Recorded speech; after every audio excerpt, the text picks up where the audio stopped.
Bill Gates famously once said how if you're born poor, it's not your fault. But if you die poor, it's totally your fault.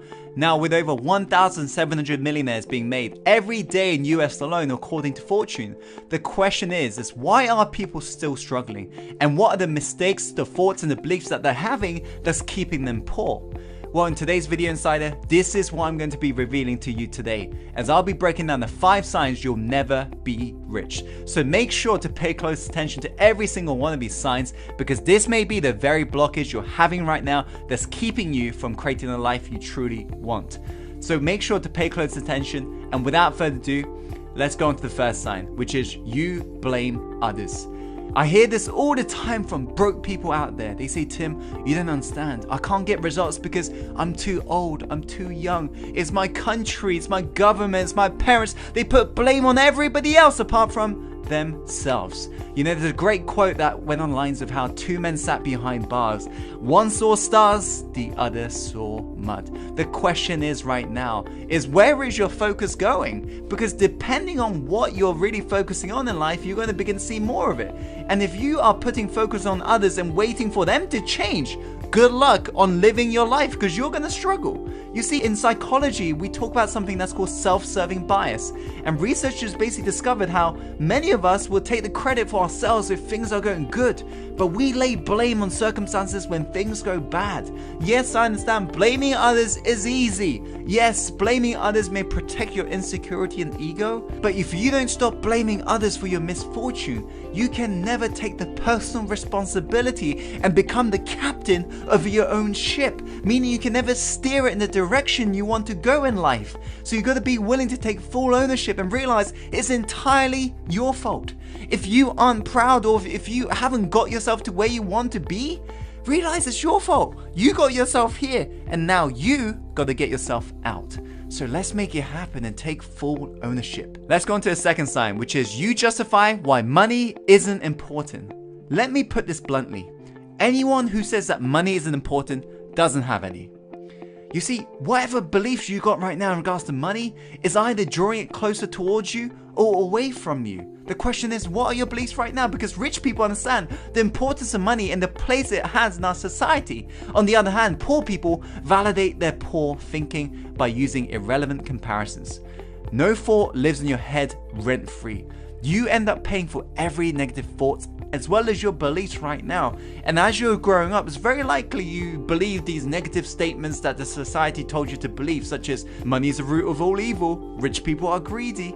But when you begin to believe this, realize that you are beginning to push money away from you. And logically, think about this. You saying money is not important, I'd rather have happiness, it's like me saying I'd rather have my freaking arm than a leg.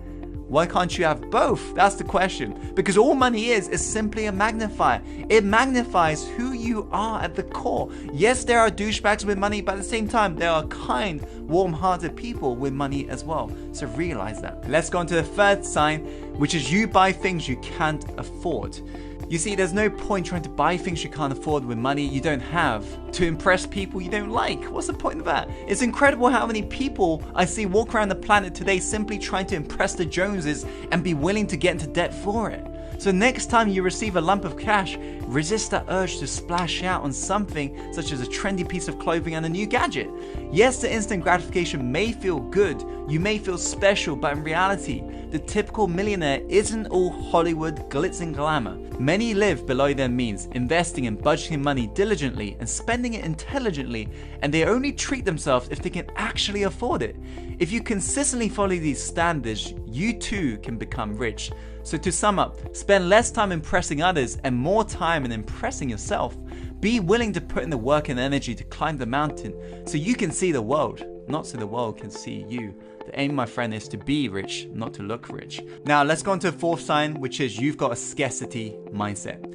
You cannot accumulate wealth if you view money and if you view life in general with a scarcity mindset. If you believe there's limited amount of money, if you believe when you sell something to someone and you're taking money from them and you believe they're not going to be able to get that back, if you approach life with a scarcity mindset, you cannot accumulate wealth. All affluence really means, the literal meaning is abundant flow.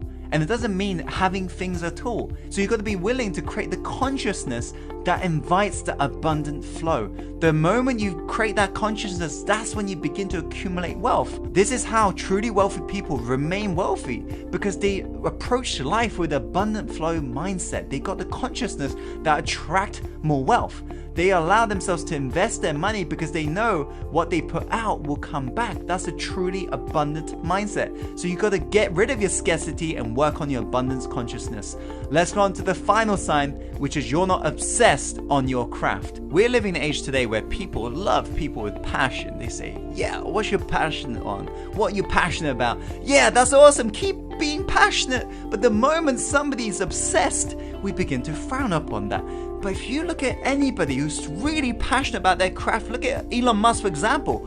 They are freaking obsessed. They're possessed about their craft. They're willing to do whatever it takes to commit to mastery and be willing to make the mission a reality. But we frown upon that. Give me obsession over intelligence any day, because I'll be more successful when I'm consistent with my effort. It doesn't matter in this day and age whether or not you're intelligent. It matters whether or not you're consistent with your actions. And consistency comes from sheer obsession towards your craft. So find what you truly love to do. Yes, find that passion, but be willing to get obsessed over it. Be willing to be obsessed on the marketing that product, selling that product, getting out to our marketplace. Be obsessed with your craft, because if you aren't, you'll never be rich in your life.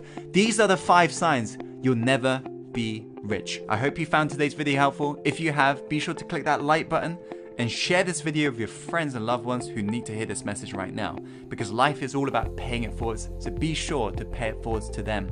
And comment below in regards to any feedback, questions you may have. And as always, follow your heart and take action and go live the life you're truly born to live. I'll see you on the next video soon. Take care.